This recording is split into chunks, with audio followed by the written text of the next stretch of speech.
मेरा नाम टायरन है। मैं अमेरिका में एक ट्रक ड्राइवर था। ये घटना जो मेरे साथ घटी थी, ये 1980 में घटी थी। तब मेरी उम्र करीब 35 साल की थी।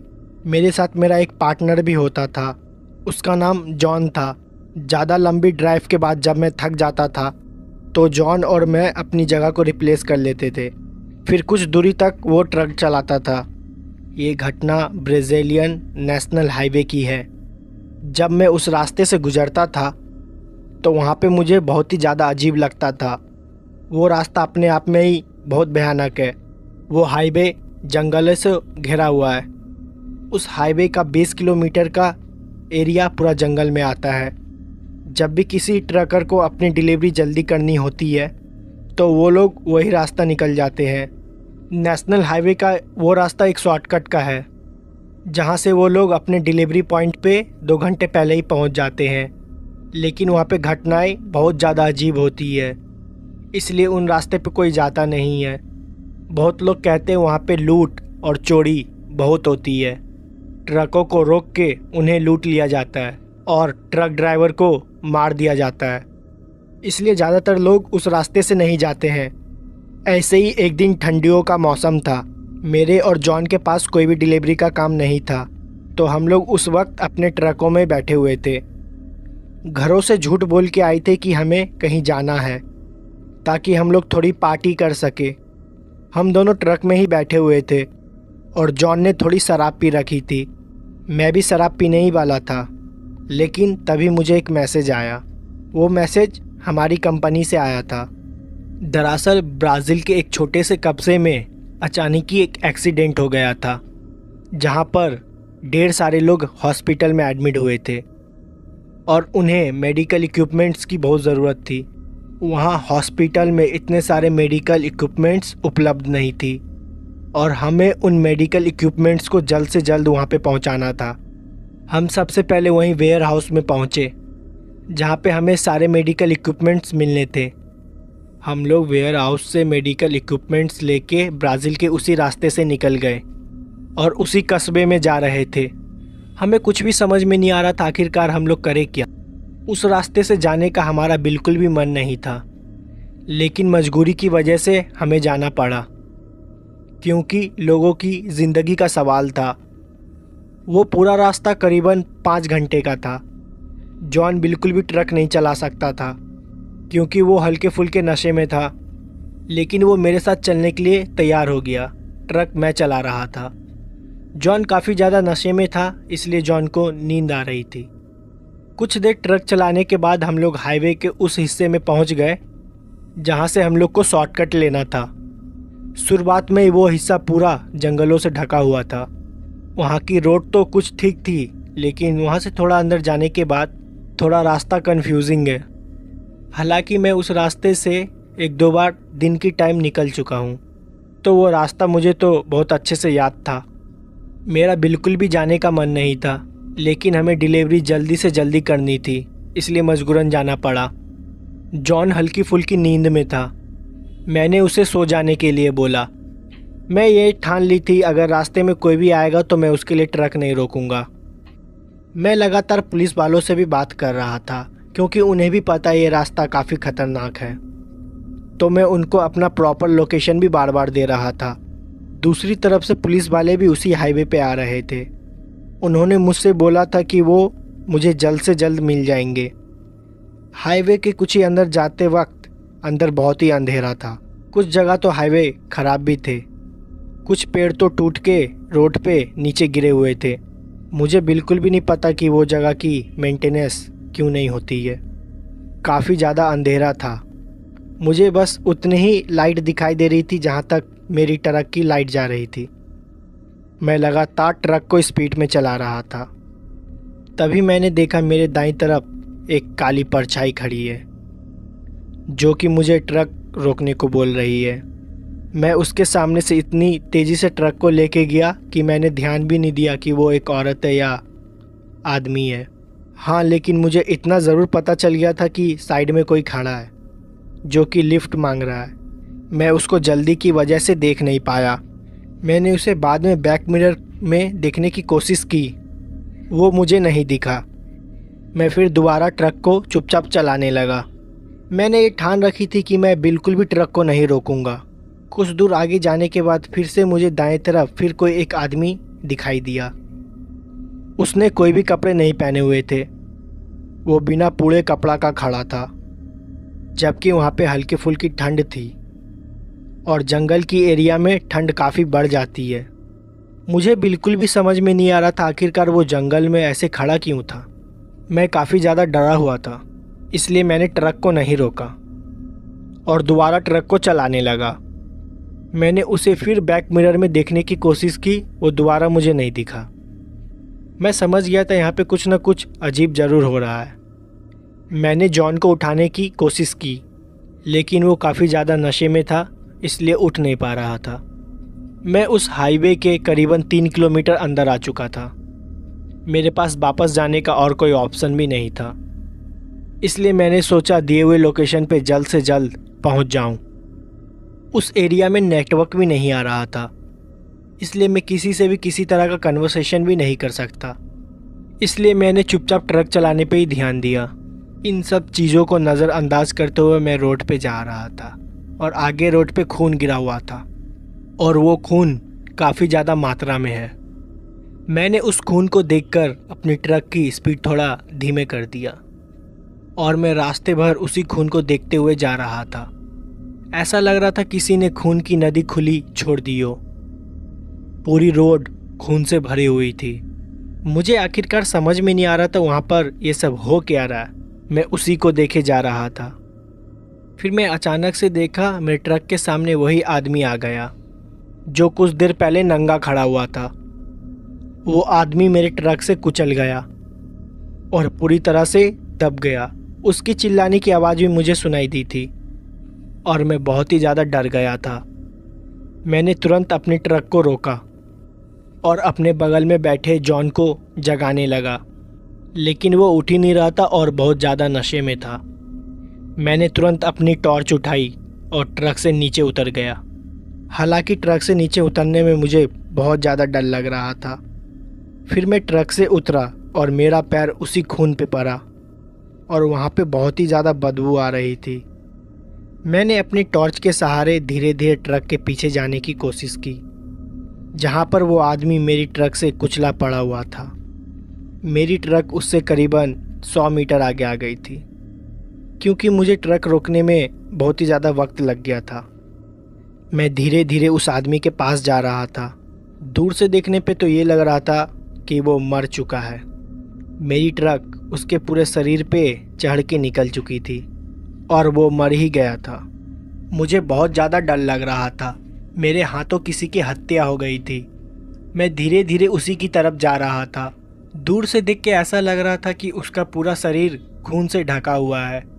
मुझे कुछ भी समझ में नहीं आ रहा था आखिरकार मैं क्या करूं। मैं काफ़ी ज़्यादा डर रहा था और रोते हुए जॉन को बुला रहा था, लेकिन वो मेरी आवाज़ बिल्कुल भी नहीं सुन रहा था क्योंकि वो नींद में था। मेरी किस्मत उस दिन बहुत ज़्यादा ख़राब थी, पर मुझे लगा क्या पता मैं उस आदमी को बचा सकता हूँ। इसलिए मैं धीरे धीरे उस आदमी के पास जा रहा था। जब मैं उसके पास पहुँचा तो मेरी और उसकी दूरी करीबन 5 मीटर की थी। उसका हाथ अचानक से हिलने लगा और उसके हाथ पैर जो मेरे ट्रक के दबने से टूट गए थे और वो दोबारा धीरे धीरे अपने आप सीधे होते गए। ये सब मैंने अपने आँखों से देखी। मेरे ही आँखों के सामने वो आदमी अपने 2 पैरों के ऊपर खड़ा हो गया और वो दोबारा खड़ा होकर मुझे देख रहा था और कुछ ही सेकंड के बाद वो पूरा नॉर्मल हो गया था, जैसे मुझे पहले दिखाई दे रहा था। उसका पूरा शरीर खून से लथपथ ढका हुआ था और उसकी आंखें बहुत ही ज़्यादा भयानक लग रही थी। उसने कोई भी कपड़े नहीं पहने हुए थे। वो मेरे तरफ चिल्लाते हुए भागा और मैं अपने ट्रक के तरफ भागा। वो क्या चीज़ थी मुझे बिल्कुल भी नहीं पता। रोड पे पड़े खून की वजह से मैं ढंग से भाग नहीं पा रहा था क्योंकि मेरे पैर फिसल रहे थे। मैं किसी भी तरह भागते हुए अपने ट्रक के पास पहुंचा और जो आदमी मेरे सामने खड़ा था वो बहुत ही लंगड़ा के चल रहा था। ऐसा लग रहा था उसका पैर में बहुत बुरा तरह का चोट लगा है, लेकिन मेरे आँख के सामने ही वो मर के जिंदा हुआ था। मैं जॉन का नाम लेते हुए चिल्लाते हुए ट्रक के अंदर जा रहा था। मैं जॉन को उठाने की कोशिश भी की और जॉन हल्का सा उठा भी, लेकिन वो फिर से सो गया और मैंने ट्रक को दोबारा भगा दिया। जब मैं बैक मिरर में देख रहा था तो वो आदमी मेरे पीछे चलते चलते आ रहा था। उस पूरी रोड पे खून फैला हुआ था। मेरे ट्रक के टायर भी पूरे खून से सने हुए थे। कुछ दूर ट्रक चलाने के बाद मैंने देखा दूसरी साइड से कुछ पुलिस की गाड़ियाँ आ रही है, जो कि शायद मेरे लिए ही आ रही थी। मैं बहुत ज़्यादा डरा हुआ था। मैंने तुरंत जाके उनके पास गाड़ी रोका और उन्होंने पूछा कि मेरा तुमसे कनेक्शन कैसे टूट गया। मैंने उन्हें सारी चीज़ें बताई और जैसे ही मैंने फिर अपने ट्रक के टायर को देखा, वो पूरा एकदम तरह से नॉर्मल था। मैं उन्हें बार बार वो चीज़ समझाने की कोशिश कर रहा था, लेकिन उन्हें कुछ भी समझ में नहीं आ रहा था। उन्हें लग रहा था कि मैं बहाना दे रहा हूँ। फिर उन पुलिस की कार में से एक कार उन्हीं जंगल की तरफ से गई जिधर से मैं आ रहा था। फिर वहाँ से इन्फॉर्मेशन आई कि वहाँ पे सब कुछ ठीक है और रोड पे कोई भी खून के दाग या छींटे कुछ नहीं मिले और ना ही वो आदमी और जिसको मैंने कुचल दिया था। वो लोग मेरी बात मानने के लिए तैयार ही नहीं थे। इस चीज़ पे उन्होंने मेरे से ज़्यादा बहस नहीं की। उन्होंने मुझसे कहा कि मेडिकल के सारे इक्विपमेंट्स जल्द से जल्द हॉस्पिटल पहुंचा दो, फिर वो उसके बाद मेरी रिपोर्ट लेंगे। मैंने वैसा ही किया। मैं काफ़ी ज़्यादा डरा हुआ था। मैं 1 घंटे में हॉस्पिटल पहुंच भी गया और सारे इक्विपमेंट्स दे दिया। उसके बाद कुछ पुलिस वाले दोबारा मेरे पास आए और उन्होंने मेरे से दोबारा पूछताछ की कि मैं लेट क्यों हो गया था और मेरा कनेक्शन उनसे टूट क्यों गया था। मैंने सारी बातें बताई उन्हें, लेकिन उन्होंने मेरी बात पे विश्वास नहीं किया। फिर उन्होंने जॉन से पूछा, लेकिन जॉन तो पूरे रास्ते सो रहा था। फिर उन्होंने जॉन से पूछताछ की तो उन्हें पता चल गया था कि जॉन दारू पी है, लेकिन अब तो उन्होंने मेरी बात पे एकदम भी विश्वास नहीं करने वाले थे। उन्होंने मेरा भी अल्कोहल टेस्ट किया, लेकिन मैंने उस टाइम शराब नहीं पी रखी थी। पुलिस वाले मेरे बात पे विश्वास नहीं कर रहे थे। उन्हें लगा कि मैंने किसी तरह का और नशा कर रखा है, इसलिए शायद मुझे अजीब और गरीब ऐसी चीज़ दिखाई दे रही थी। लेकिन मेरे साथ जो कुछ भी हुआ था वो एकदम सच था। उस घटना के बाद मैं कई दिनों तक उस ट्रक को हाथ भी नहीं लगाई। जॉन ने मुझे बहुत बार चलने के लिए बोला, लेकिन मेरे अंदर उस आदमी का डर बहुत तरीके से भर चुका था। आखिरकार वो कौन था, वहाँ पे क्या कर रहा था, मुझे कुछ भी समझ में नहीं आया। और ये जो अजीब सी चीज़ मुझे दिखाई दे रही थी और किस लिए दिखाई दे रही थी, इसका भी मेरे पास कोई जवाब नहीं था। लेकिन मुझे ये बिल्कुल भी नहीं पता था कि ये मेरा वहम है या सच। अगर ये सच था तो मेरी किस्मत उस दिन बहुत ज़्यादा अच्छी थी कि मैं बच गया, और फिर ऐसी घटना मेरे साथ जीवन में दोबारा कभी भी नहीं घटी। लेकिन फिर उस रोड पर मैं दोबारा कभी भी नहीं गया। दोस्तों, कैसे हैं आप सब? आशा करता हूँ काफ़ी अच्छे होंगे। और आज की जो मैं कहानी लेके आया हूँ, आशा करता हूँ कि आपको बहुत ही पसंद आएगा। तो चलिए आज की कहानी हम शुरू करते हैं। ये घटना मुझे मेरे दोस्त ने सुनाई थी। मैं और मुकेश एक ही कंपनी में काम किया करते थे और दरअसल एक दिन हम दोनों को ट्रेनिंग पे भेज दिया गया। और दरअसल हम लोग के पहले ऐसे नॉर्मल बात होती थी, पर जब से ट्रेनिंग पे भेज दिया गया उसके बाद हम दोनों को एक दूसरे को जानने का एक अच्छा मौका मिल गया था। और हम दोनों एक ही कमरे में रहते थे और आपस में हम लोग बहुत घुल मिल गए थे।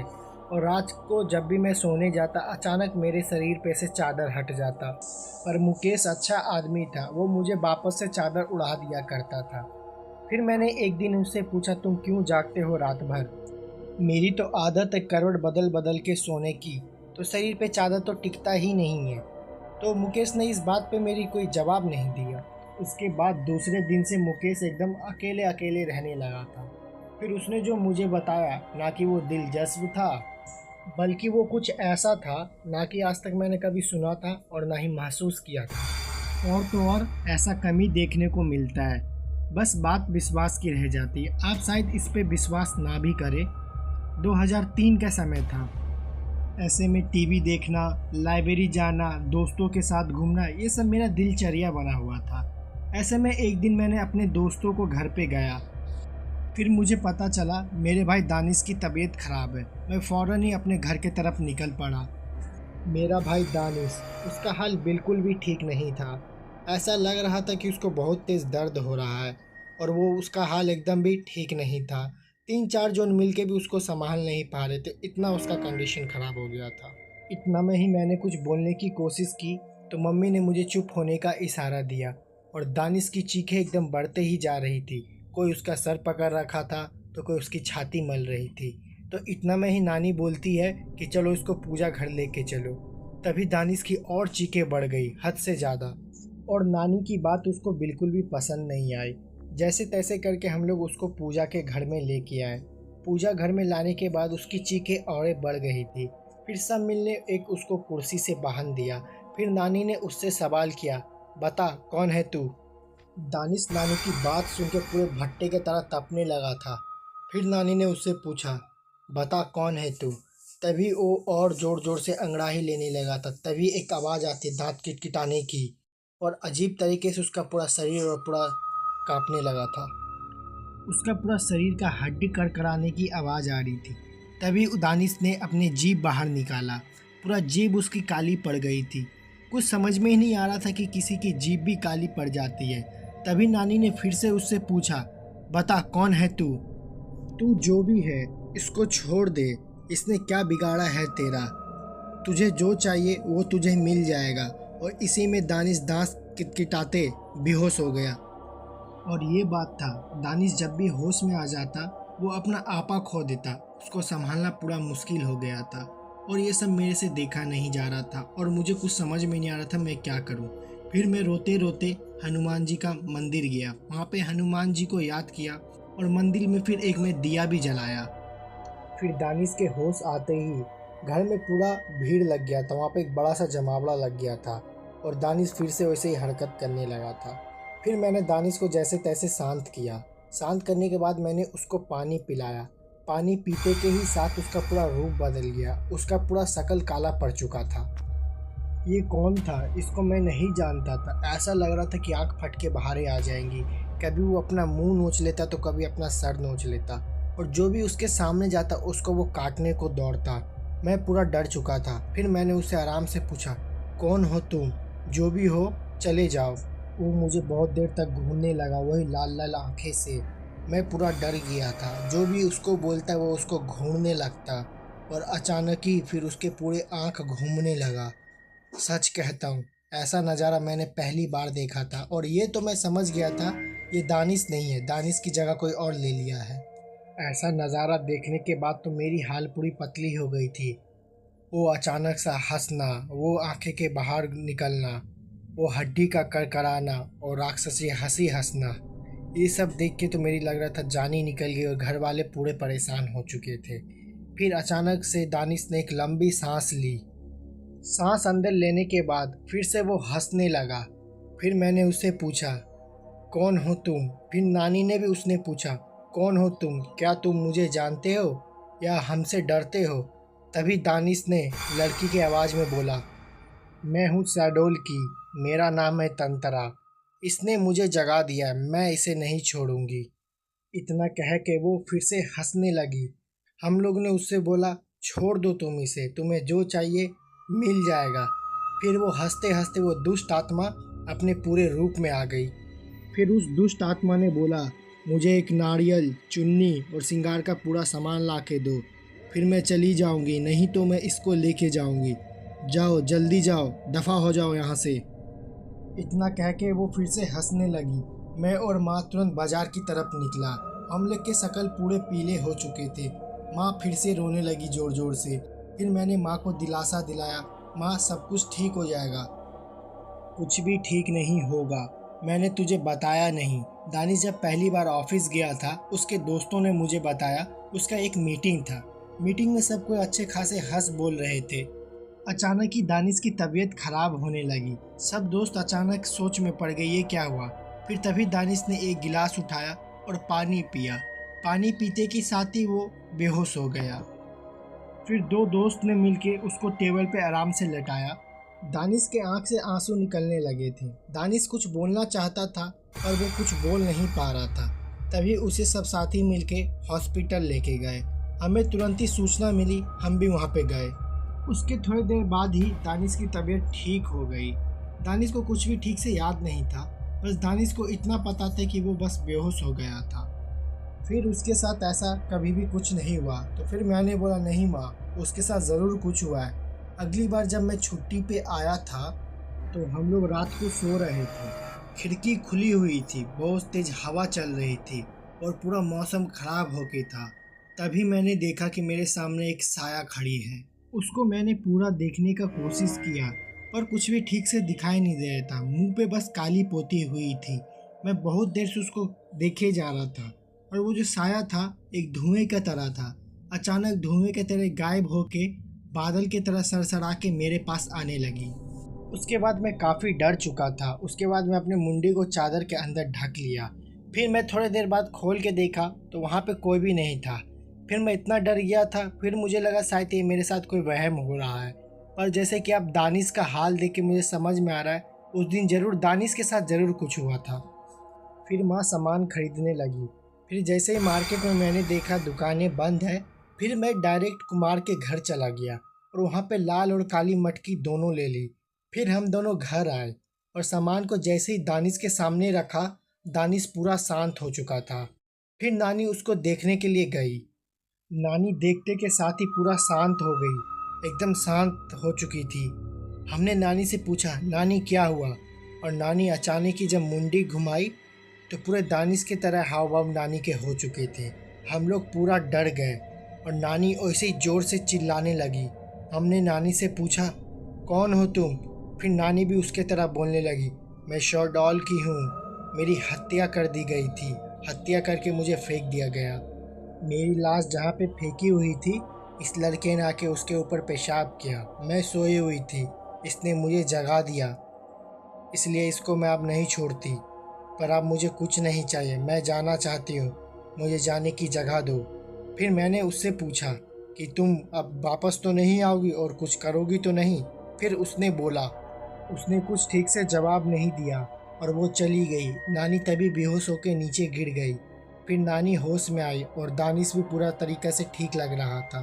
फिर दानिश को हमने उसके हाथ पैर खोल दिए जो कुर्सी से बंधा हुआ था।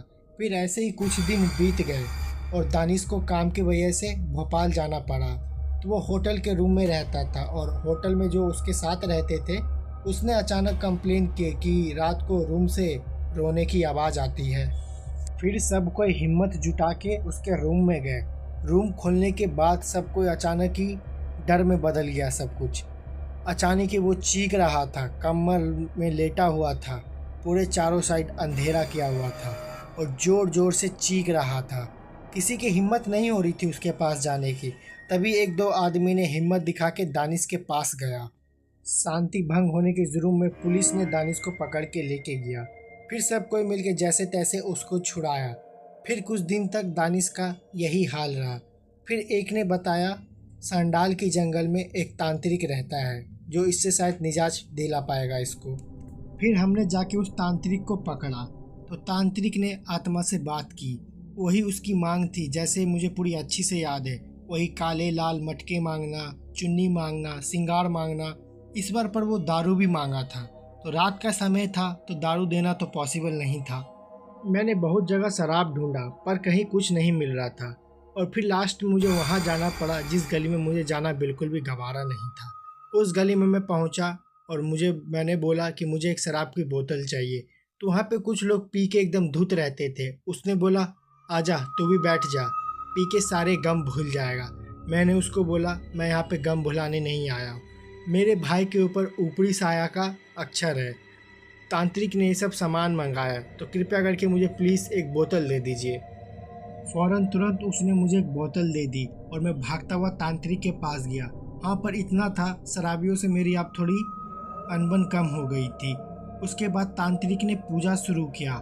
दानिश कभी जोर से चिल्लाता, कभी अंगड़ाई लेता, वही दांत किटकिटाता। फिर तांत्रिक ने एक मंत्र पढ़ना शुरू किया, हाथ में कुछ चावल के दाने लेके। मंत्र पढ़ के जैसे ही दानिश के ऊपर फेंकता तो दानिश एकदम पागल सा हो जाता। कभी लगता उसके अंदर कोई जानवर आ गया है, जानवर की तरह घुर्राना, अजीब अजीब वो हरकत करने लगता। और दानिश की आवाज़ तो उसी के गले के अंदर बंद होके रह गई थी। वो क्या बोलता कुछ समझ में ही नहीं आता। उसके बाद अचानक ही दानिश फिर से बेहोश हो गया और दानिश का पूरा शकल पीला पड़ चुका था। वो एकदम लकड़ी की तरह सूख गया था और वो कभी अजीब सा लगने लगा था देखने के लिए। मैं इतना तो समझ गया था कि वो किस तरह भी एक बुरी शक्तियाँ से लड़ रहा है। इसके बाद कुछ दिन बाद ऐसे ही दिवाली का एक समय आ गया। मैं अपने कमरे में बैठ के टीवी देख रहा था, तभी अचानक दानिश मेरे कमरे में आया और बेहोश होके गिर गया। मुझे लगा फिर से वही सब होने वाला है। मैंने दानिश को कुर्सी से बांध दिया। फिर दानिश हल्का होश में आते ही मुझे बोला, भाई अब मैं नहीं बचूंगा। ये सुन के मुझे मेरी आंखों में आंसू हो गई और मैं बोला, भाई तुझे कुछ भी नहीं होगा। मैं अपने भाई को ज़िंदगी से हारा हुआ नहीं देख सकता था और वो बार बार बोले जा रहा था कि अब मैं नहीं बचूंगा, अब मैं मर जाऊंगा। यह सुन के मैं तुरंत बाइक निकाला और अपने दोस्त के साथ उस तांत्रिक को लाने के लिए चला गया। मैं जैसे तैसे तांत्रिक के पास पहुंचा तो देखा तांत्रिक दारू के नशा में एकदम धुत हुआ था। फिर मैंने तांत्रिक को कैसे भी गाड़ी के बीच में बैठा के उसको लेके आया। गिरता पड़ता तांत्रिक जैसे ही आया दानिश के पास, दानिश का हाथ पकड़ा। दानिश का हाथ पकड़ते ही मानो कि जैसा पूरा उसका नशा उतर गया हो। फिर तांत्रिक ने पूजा पाठ स्टार्ट किया। पूजा शुरू करते ही के साथ दानिश पूरा नॉर्मल हो चुका था। सुबह तक फिर से ये सब स्टार्ट होने लगा था। अब रोज़ ये सब चलने लगा था। डेली का मटकी, डेली का श्रृंगार का सामान, डेली का चुन्नी। अब हम लोग घर में डेली एनी टाइम ये सब मौजूद रखने लगते थे। डेली तांत्रिक आता, डेली चला जाता। जैसे ही रात होता मनुष्यत घर में छा जाता और दारू की बोतल के तो एक ढेर लग गए थे घर के साइड में। हमने बहुत जगह, हर मस्जिद मस्जिद सब जगह कुछ दिखा लिया। लास्ट में हमें एक आदमी ने सुझाव दिया कलकत्ता का काली मंदिर। फिर हमने जाके उसको वहाँ पे भी दिखाया। फिर उस पंडित जी ने भी वही मटकी, वही चुन्नी, श्रृंगार का सामान मंगाया और साथ में एक कफन भी मंगाया और नींबू भी लाया। इस बार देख के लग रहा था ये पूजा कुछ अंदरूनी होने वाली है और कुछ खास होने वाली है। फिर पंडित जी ने पूजा स्टार्ट किया।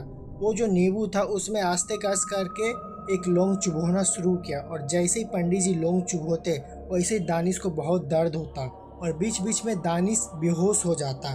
फिर जैसे उस आत्मा की बारी आई, उसको कफन में लपेट के उस मटकी में डाला। जैसे नींबू में लौंग चुभोते तभी वो चिल्लाती, मुझे छोड़ दो, मुझे जाने दो। पंडित जी ने बोला, नहीं, मैं तुझे जाने नहीं दे सकता। तू एक झूठी मक्कार आत्मा है। तूने इस बच्चे के शरीर को पूरा खराब कर दिया है। तुमने इसे एक जगह बना लिया। वो बोली, अब मैं नहीं करूँगी, प्लीज़ मुझे जाने दो। पंडित जी ने बिल्कुल भी नहीं सुनी और उसको एक मटकी के अंदर कैद कर लिया जैसे तैसे करके। फिर अंत में सब कुछ समेट के पंडित जी ने मटकी को मुझे दे दिया और बोला, दुष्ट आत्मा ने इसके अंदर बसेरा बना लिया था। मैंने जैसे तैसे इसको कैद करके इस मटकी में डाल दिया है और पंडित जी ने बताया इसको जाके शमशान में गाड़ देने के लिए और ध्यान रहे खाली पैरी इसको जाना है। फिर पंडित जी के हमने बात मानी, उस मटकी को ले जाके शमशान में गाड़ दिया। पर ताजुब की बात यह थी वो रास्ता जंगल की ओर से जाता था। मैंने खाली पैर गया पर मेरे पैर में एक भी कांटा नहीं चुभी। ऐसा लग रहा था मैं रूई के ऊपर जा रहा था। मेरा भाई तो ठीक हो गया था पर मेरा भाई काफ़ी कमज़ोर भी हो चुका था। मेरा भाई इतना कमज़ोर हो गया था कि वो दवाई खाने के लिए भी नहीं उठ पाता था। हम लोग का पूरा फ्यूचर ख़राब हो चुका था और काफ़ी कर्जा भी हो चुका था। फिर जैसे तैसे हमने तो कर्जा तोड़ा पर हम लोग का भविष्य पूरा ख़राब हो चुका था। जो चीज़ हम 5 साल में कर पाते वो 10 साल में करनी पड़ेगी। फिर जैसे तैसे ठीक हो चुका था सब कुछ और फिर दानिश का ध्यान मैं खुद रखने लगा था। रात रात भर में जगी रहता दानिश को देखने के चक्कर में। उसका दवाई का, खाने का टाइम पे एकदम ठीक से ध्यान रखता। जब भी वो रात को सोता मैं उसकी चादर ठीक कर देता। ऐसे सब कुछ चलते रहा। उसके बाद मैं उसका ध्यान रखते गया, वो आस्ते आस्ते ठीक भी होते गया। फिर इसके बाद पूरा मुकेश चुप हो गया। ये सब सुनने के बाद मैंने मुकेश को बोला, शायद ही ऐसा कोई भाई होगा जो जिसके लिए इतना किया होगा। तो दोस्तों मैं आशा करता हूँ ये कहानी आपको बहुत ही पसंद आया होगा और ऐसा आशा करता हूँ कि ऐसा कहानी सिर्फ मैं ही आपको सुनाता हूँ।